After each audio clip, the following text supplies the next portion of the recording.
Hello students. तो आज हम स्टार्ट करेंगे केमिकल कंपाउंड, जिसमें हमें पढ़ना है एसिड्स, बेसिस एंड सॉल्ट्स के बारे में। तो ये काफ़ी इम्पोर्टेंट चैप्टर है, इसे आप ध्यान से पढ़ना और जो भी समझ में ना आए तो आप मुझसे पूछ सकते हो।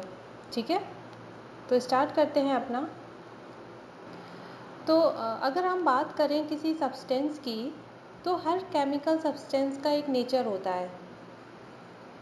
आपकी जो फैमिली मेम्बर हैं उनमें सबका नेचर डिफरेंट डिफरेंट होता है। वैसे ही केमिकल सब्सटेंस की भी नेचर डिफरेंट होती है। एसिडिक नेचर का है या बेसिक नेचर का है या न्यूट्रल है। तो एसिड से जो टर्म है अपना, एसिड टर्म कहाँ से आया? एसिड टर्म आया अपना एसिडस वर्ड से। तो एसिडस का मतलब है सोर, सोर मतलब खट्टा। तो जो भी आप सब्सटेंस आप टेस्ट करोगे, अगर आपको उसका टेस्ट खट्टा लगता है तो क्या बोलोगे आप कि वो एसिडिक नेचर का है। ठीक है, ऐसे बेसिस जो होते हैं वो बिटर लगते हैं। उनका टेस्ट कैसा होता है? बिटर यानी कड़वा। तो तो बेसिस जो होते हैं वो कैसे होते हैं? अपने बिटर यानी कड़वे होते हैं। एंड एसिडिक जो होते हैं उनका पीएच जो वैल्यू होती है वो लेस देन 7 होती है। एंड बेसिस की जो पीएच वैल्यू होती है वो more than 7 but less than 14, यानी कि 7 से ज़्यादा और 14 से कम होनी चाहिए। तो अब क्वेश्चन आता है ये कि पीएच क्या होता है। तो पीएच के बारे में, पीएच क्या है? पीएच का फुल फॉर्म क्या होता है? पावर ऑफ हाइड्रोजन और पोटेंशियल ऑफ हाइड्रोजन। पीएच को बोलते हैं पावर ऑफ हाइड्रोजन और पोटेंशियल ऑफ हाइड्रोजन। तो पीएच जो स्केल है, इसकी खोज किसने की थी? सोरेनसन जी ने 1913 में इसकी खोज की थी। इन्होंने क्या बताया था? इन्होंने बताया कि जो पीएच स्केल है इसकी रेंज कहाँ तक जाती है? 0 से 14 तक। तो जो 0 से 7 तक की जो रेंज होती है ये आपकी होती है एसिडिक नेचर की, और 0 एंड 7 से 14 तक की जो रेंज होती है वो होती है आपकी बेसिक नेचर की। और जो मिड पॉइंट होता है, जो मिड वैल्यू होती है इसकी, तो वो 7 होती है जो कि न्यूट्रल रहती है। बेसिकली जो जो प्योर वाटर होता है ना, वाटर का पीएच 7 होता है। ठीक है, तो अगर बात करें कि 0 से 3 तक की जो वैल्यू, जो पीएच वैल्यू आती हैं, अगर किसी भी सब्सटेंस की 0 से 3 के बीच में जो वैल्यू आती है, या 2.5 हो या 1.5 हो, ऐसे कुछ भी जो वैल्यू आती है वो स्ट्रॉन्ग एसिड्स होती हैं। और जो 3 से लेके 7 तक के बीच में आपकी जो वैल्यूज़ आती हैं, जो पीएच वैल्यू आती हैं, वो आपकी क्या होती हैं? वीक एसिड होती हैं। ठीक है, और अपना ये 7 से 10 तक की जो वैल्यू होती है वो जो कि बेसिक नेचर में आती हैं, जो 7 से 10 के बीच में होती हैं वो क्या होती हैं? आपकी स्ट्रॉन्ग बेसिस होती हैं। एंड जो 10 से 14 की रेंज में आती हैं वो आपकी क्या होती हैं? Weak bases. ठीक है, तो ये तो हो गई आपकी पीएच स्केल।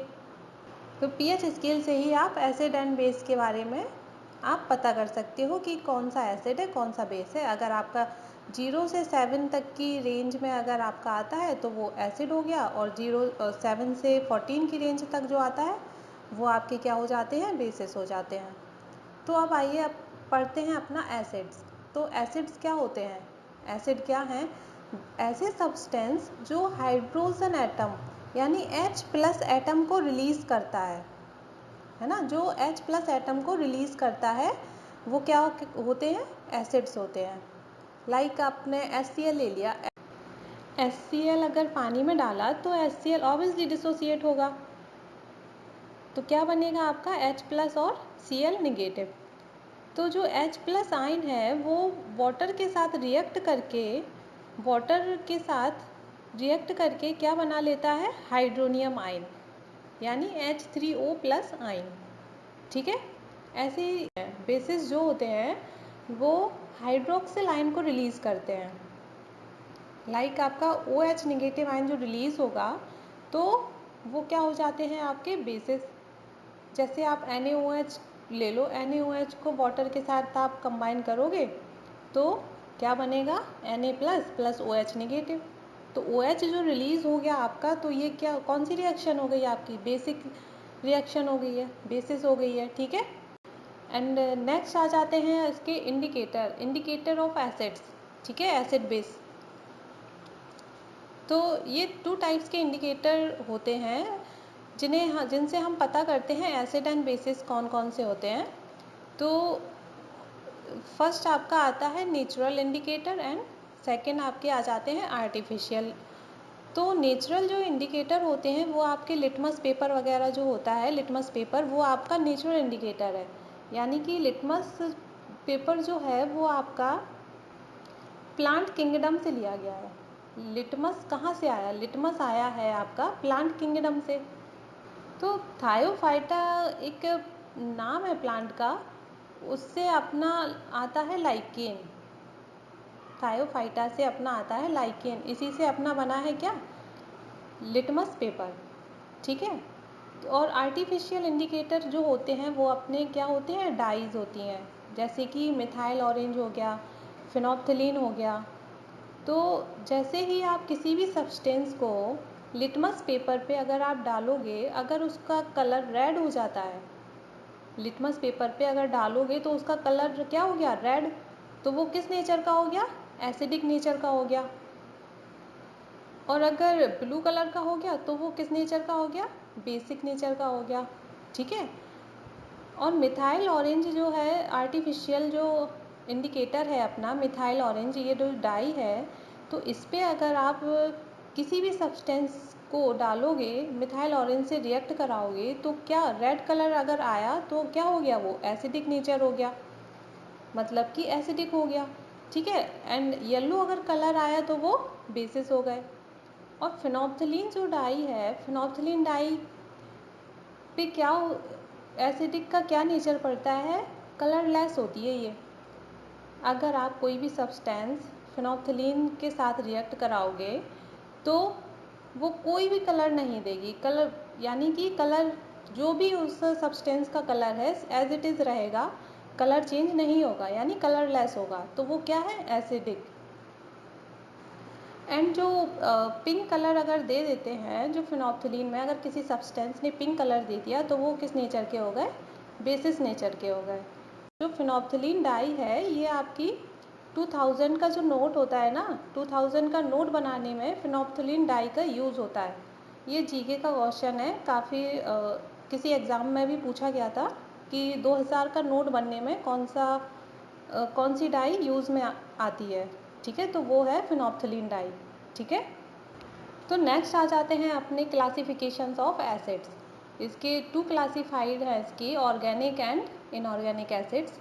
तो ऑर्गेनिक एसिड्स वो होते हैं, ऑर्गेनिक एसिड्स वो हैं जो प्लांट और एनिमल से मिलते हैं, ठीक है। ऑर्गेनिक एसिड्स क्या है, ऑर्गेनिक एसिड्स वो हैं जो प्लांट एंड एनिमल से हमें मिलते हैं, यानी that are obtained from plant and animals. Like आपका हो गया लेमन हो गया, टोमेटोज़ हो गया, है ना। लेमन में कौन सा एसिड पाया जाता है, सिट्रिक एसिड। टोमेटो में कौन सा एसिड पाया जाता है, ऑक्सैलिक एसिड। तो नेक्स्ट अपना आ जाता है इनऑर्गेनिक एसिड। तो इनऑर्गेनिक एसिड्स क्या है, इनऑर्गेनिक एसिड्स की क्लासीफाई क्या है एसिड एंड बेस की। तो इनऑर्गेनिक एसिड्स वे हैं जो अर्थ के अंदर प्रेजेंट मिनरल से मिलता है, अर्थ के अंदर प्रेजेंट मिनरल से मिलते हैं। लाइक आपके H2SO4 हो गया, है ना, नाइट्रिक एसिड हो गया, फास्फोरिक एसिड हो गया, हाइड्रोक्लोरिक एसिड हो गया। तो that are obtain from mineral present in Earth, ठीक है। इतना समझ में आया। फिर इसके बाद आ जाते हैं एसिड बेस की कई सारी थ्योरीज दी गई हैं कि एसिड एंड बेस को कई साइंटिस्ट आए हैं जिन्होंने अलग अलग डेफिनेशन दी है एसिड एंड बेस के लिए। तो जो सबसे पहले साइंटिस्ट आए हैं आर्हीनियस, तो इन्होंने आर्हीनियस थ्योरी दी थी। इन्होंने एसिड एंड बेसिस के बारे में क्या बताया, इन्होंने एसिड एंड बेसिस के बारे में बताया कि जो हाइड्रोजन आयन यानी H+ आयन को रिलीज़ करता है वाटर में, यानी कि जो हाइड्रोजन आयन है, जो H+ आयन है, वो रिलीज़ करता है कहाँ, वाटर में। यानी कि वाटर में रिलीज़ हो गया तो H+ आयन और प्लस फिर वाटर के साथ रिएक्ट होगा H प्लस आइन, तो क्या बन जाएगा अपना वही हाइड्रोनियम आइन, H3O प्लस आइन, है ना। ये तो अपन पीछे ही पढ़ा है, ये आर्हेनियस जो थ्योरी है यही हम लोग पढ़ते हैं, बेसिकली यही पढ़ते हैं। एंड बेसिस इन्होंने क्या बताया, बेसिस इन्होंने बताया कि जो हाइड्रोक्सिल आयन है यानी OH नेगेटिव जो आयन है वो रिएक्ट करता है कहाँ, जो हाइड्रोक्सिल आयन है वो रिलीज होता है वाटर में, यानी कि जो एसिड हो गया वो हाइड्रोजन आयन को रिलीज करता है वाटर में, एंड जो बेसिस हो गया वो रिलीज करता है किसको, हाइड्रोक्सिल आयन को, यानी OH नेगेटिव आयन को रिलीज करता है। इसमें जो H प्लस और OH नेगेटिव चार्ज है, जो चार्ज आते हैं इसमें प्लस और नेगेटिव का, ये पता है कहाँ से क्यों आते हैं ये प्लस चार्ज इसलिए आता है कि ये कोई भी, जैसे आप एक इलेक्ट्रॉन लॉस्ट हो रहा है, अगर किसी भी सब्सटेंस से इलेक्ट्रॉन लॉस्ट हो रहा है, वहाँ जाके जुड़ जाता है, तो वहाँ क्या आ जाता है, प्लस चार्ज बन जाता है। और जो गेन करता है, जो 1 इलेक्ट्रॉन को गेन करता है, वो वहाँ पे कौन सा चार्ज आता है, नेगेटिव चार्ज आ जाता है। एंड नेक्स्ट आ जाता है अपना, नेक्स्ट थ्योरी किसने दी थी, ब्रॉन्स्टेड एंड लॉरेजी ने। तो इन्होंने क्या बताया एसिड एंड बेसिस के बारे में, इन्होंने बताया कि जो एसिड्स होते हैं वो प्रोटॉन डोनर होते हैं, एसिड्स जो हैं वो प्रोटॉन को डोनेट करते हैं, और बेसिस क्या है कि जो प्रोटॉन को एक्सेप्ट करते हैं। सिंपल सी डेफिनेशन हो गई कि एसिड वो हो गए जो प्रोटॉन को डोनेट करते हैं, और बेसिस वो हो गए जो प्रोटॉन को एक्सेप्ट करते हैं। तो इसी से अपना जो ये एग्जांपल देखिए, HCl प्लस वाटर, तो ये क्या हो गया अपना, एक एसिड हो गया, एक हमने बेस ले लिया। तो जो HCl है इसमें से अपना H प्लस आयन क्या हो रहा है, रिलीज हो रहा है, यानी कि H प्लस ये क्या कर रहा है, एक प्रोटॉन दे रहा है, एसिड क्या कर रहा है, एक प्रोटॉन दे रहा है अपना किसको, बेस को। तो ये मिलके क्या बना लेते हैं, ये बना लेते हैं conjugate acid and conjugate basis, ठीक है। तो ये आपके एग्ज़ाम में ये पूछा जाता है कि कंजुगेट एसिड कौन सा है और कंजुगेट बेस कौन सा है ना। तो ये हो गए आपके। तो इसमें जो अपना हो गया, इसमें क्या H3O प्लस क्या हो गया अपना, कंजुगेट एसिड, और Cl नेगेटिव क्या हो गया, कंजुगेट बेस, ठीक है। इतना आ गया समझ में। तो कंजुगेट एसिड और बेस के कुछ एग्जाम्पल और हैं, वो देख लो एक बार। अब ये आ जाता है अपना एसिटिक एसिड। पहला एग्जाम्पल देखिए, ये एसिटिक एसिड का एग्जाम्पल है। एसिटिक एसिड को अगर आप, ये एक एसिड है, इसको आप वाटर के साथ रिएक्ट करा रहे हो, यानी कि ये एक एसिड हो गया, और H2O क्या ले लिया हमने, एक बेस ले लिया, ठीक है। तो ये क्या हो गया, ये रिएक्शन करके क्या बनेगा, हाइड्रोनियम आयन बना लेगा, यानी कि एसिटिक एसिड एक प्रोटॉन अपना दे देगा किसको, बेस को। तो ये क्या बन जाता है, H3O प्लस आयन बन गया। एंड ये क्या बन गया अपना, प्लस में क्या बन जाता है, CH3COO नेगेटिव। तो ये अपना हो जाता है कंजुगेट बेस, यानी कि जो CH3COO नेगेटिव है वो अपना क्या है, कंजुगेट बेस। तो इसको हम क्या बोल सकते हैं, CH3COO negative conjugate base of acetic acid, ठीक है। ये कंजुगेट एसिड एंड बेस समझ में आया। तो ये पूछे जाते हैं, एसिड एंड बेस का कंजुगेट एसिड कौन सा है, कंजुगेट बेस कौन सा है, ये पूछे जाते हैं। इनके मैं एग्जांपल दूंगी, तो वो आप कुछ करके बताना मुझे, ठीक है। अगर नहीं समझ में आता है तो फिर मैं फिर से बताऊंगी आपको, है ना। ऐसे ही अपना सेकेंड एग्जांपल आ जाता है, HNO3 का एग्जांपल ले लो। HNO3 अपना ये हो गया, इसको आप बेस के साथ रिएक्ट कराओगे, यानी OH नेगेटिव के साथ अगर आप रिएक्ट करा रहे हो इसको, यानी एसिड प्लस बेस, तो क्या बन जाता है, conjugate acid and conjugate base. यानी कि ये जो HNO3 है ये एसिड हो गया, ये अपना एक प्रोटॉन किसको दे रहा है, बेस को दे रहा है। तो OH, ये सिंगल OH है, तो OH के पास अगर एक प्रोटॉन आ गया तो ये क्या बन गया, H2O बन गया, है ना। तो ये क्या बन गया अपना कंजुगेट एसिड, क्योंकि इसने एक प्रोटॉन दिया, इसने ले लिया, तो ये क्या बन गया अपना कंजुगेट एसिड। और अपना ये NO3 नेगेटिव अपना आ जाता है कंजुगेट बेस। ठीक है, ऐसे आप कंजुगेट एसिड बता सकते हो और कंजुगेट बेस बता सकते हो। एंड नेक्स्ट अपना आ जाता है, नेक्स्ट थ्योरी आती है लुईस थ्योरी। तो लुईस जी ने जो बताया था एसिड एंड बेसिस की जो थ्योरी बताई थी, इन्होंने क्या बताया कि जो एसिड है वो लोन पेयर ऑफ इलेक्ट्रॉन को एक्सेप्ट करता है। एसिड इन्होंने बताया कि एसिड जो हैं वो लोन पेयर ऑफ इलेक्ट्रॉन को एक्सेप्ट करते हैं और बेसिस वो हैं जो लोन पेयर ऑफ इलेक्ट्रॉन को डोनेट करता है। अब ये लोन पेयर ऑफ इलेक्ट्रॉन क्या है? तो लोन पेयर ऑफ इलेक्ट्रॉन यानी कि जो एक्स्ट्रा पड़े हुए इलेक्ट्रॉन होते हैं उन्हें हम बोलते हैं क्या? Lone pair of electron. वो इलेक्ट्रॉन जो इन्वॉल्व्ड नहीं होते बॉन्ड बनाने में।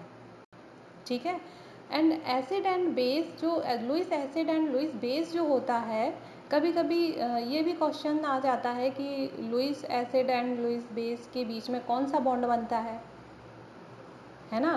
तो Lewis acid and Lewis base के बीच में आपका बॉन्ड बनता है कोवलेंट बॉन्ड। ठीक है, तो कोवलेंट बॉन्ड क्या होते हैं? तो कोवलेंट बॉन्ड होते हैं कि दो एटम के बीच में इलेक्ट्रॉन शेयर होते हैं। कोवलेंट बॉन्ड का मतलब होता है कि जो दो एटम हो गए अपने, दो एटम के बीच में इलेक्ट्रॉन का शेयरिंग हो रहा है। तो the sharing of an electron pair between two atoms, है ना? The sharing of an electron pair between two atoms, कि दो एटम्स के बीच में इलेक्ट्रॉन की शेयरिंग होना क्या कहलाता है? आपका कोवलेंट बॉन्ड। ठीक है, फिर इसके मैं कुछ एग्जांपल दूंगी, वो आप कर लेना। और नेक्स्ट वीडियो में आपके ये इसी से रिलेटेड आपके एसिड बेस एंड सॉल्ट से रिलेटेड आपके क्वेश्चंस होंगे, MCQ क्वेश्चंस होंगे। तो वो आप करके मुझे कमेंट करके बताना सारे आंसर्स। अगर नहीं आए और जो भी समझ में ना आए आपको तो वो मुझसे आप पूछ लेना। ठीक है।